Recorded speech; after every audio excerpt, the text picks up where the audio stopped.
शुक्रवार रात बिहार की राजनीति में जो हुआ वो सिर्फ एक गिरफ्तारी नहीं, वो एक मैसेज है।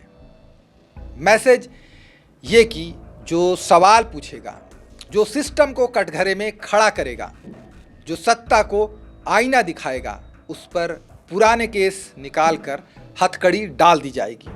पप्पू यादव बिहार के सबसे मुखर, सबसे आक्रामक और सबसे असहज सवाल पूछने वाले नेता आज जेल की ओर ले जाए गए एक 30 साल पुराने केस में। सवाल ये नहीं है कि केस है या नहीं, सवाल ये है कि अब क्यों, इसी वक्त क्यों और इस अंदाज में क्यों। आज की ये स्क्रिप्ट कानून नहीं, कानून के इस्तेमाल की राजनीति को बेनकाब करेगी। मामला क्या है, असली केस समझिए। सरकारी कहानी बहुत साफ सुनाई जाती है। साल 1995, पटना का गर्दनीबाग थाना आरोप घर किराए पर लिया गया और बाद में उसे पार्टी ऑफिस बनाया गया। कागजों में गड़बड़ी हुई। धाराएं गिन लीजिए, 419, 420, 468, 448, 506 और 120 भी, यानी धोखाधड़ी, जालसाजी, धमकी और साजिश। अब ध्यान से सुनिए, ये केस 30 साल से सिस्टम में पड़ा था। इस केस में पप्पू यादव कोई भगोड़ा नहीं थे। ये केस न नया है न अचानक सामने आया। तो सवाल उठता है, 3 दशक तक पुलिस क्या सो रही थी? सवाल, क्या सीधे गिरफ्तारी जरूरी थी? अब यहाँ खेल शुरू होता है। कानून कहता है अगर वारंट है तो गिरफ्तारी हो सकती है, लेकिन हर वारंट का मतलब रात में धावा नहीं होता।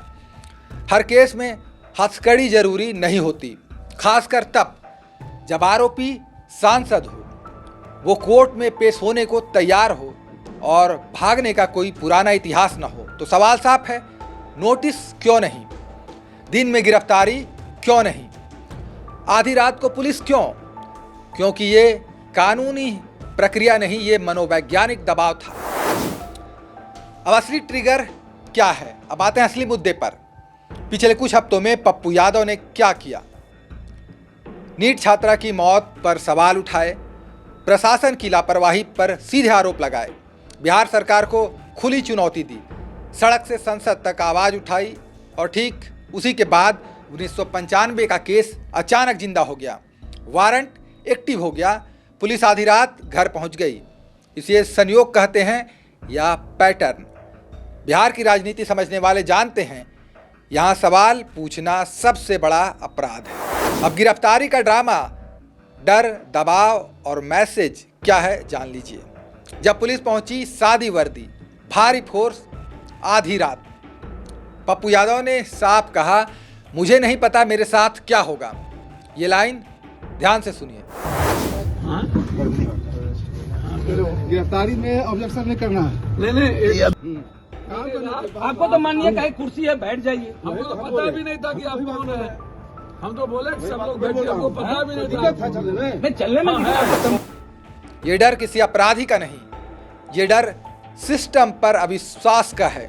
और फिर तबीयत बिगड़ती है, अस्पताल ले जाया जाता है, IGIMS से PMCH। अब सवाल ये है, क्या ये सब टाला जा सकता था? क्या गिरफ्तारी को इंसानियत से हैंडल नहीं किया जा सकता था? पप्पू यादव अस्पताल में हैं और बाहर राजनीति जल रही है।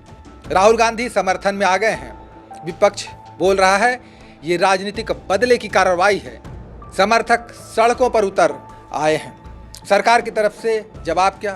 बस इतना, कानून अपना काम कर रहा है, लेकिन जनता पूछ रही है कि कानून 30 साल तक क्यों सोता रहा? कानून सिर्फ आवाज उठाने वालों पर ही क्यों जागता है? अब पप्पू यादव का पुराना इतिहास भी देख लीजिए, हथियार या बहाना। हाँ, सच ये भी है कि पप्पू यादव कोई साधु नहीं है। उनके खिलाफ पहले भी विवाद रहे हैं, राजनीति आक्रामक रही है, लेकिन लोकतंत्र में सवाल ये नहीं होता कि नेता दूध का धुला है या नहीं। सवाल ये होता है कि क्या कानून सबके लिए बराबर है या नहीं। अगर पुरानी केस की कसौटी है तो बिहार की आधी राजनीति सलाखों के पीछे होनी चाहिए। आज पप्पू यादव की गिरफ्तारी एक व्यक्ति की गिरफ्तारी नहीं है, ये एक चेतावनी है। चेतावनी उन नेताओं के लिए जो सिस्टम से भिड़ते हैं, जो सवाल पूछते हैं, जो चुप नहीं रहते। कानून जरूरी है, लेकिन कानून अगर डराने का औजार बन जाए तो लोकतंत्र बीमार पड़ जाता है।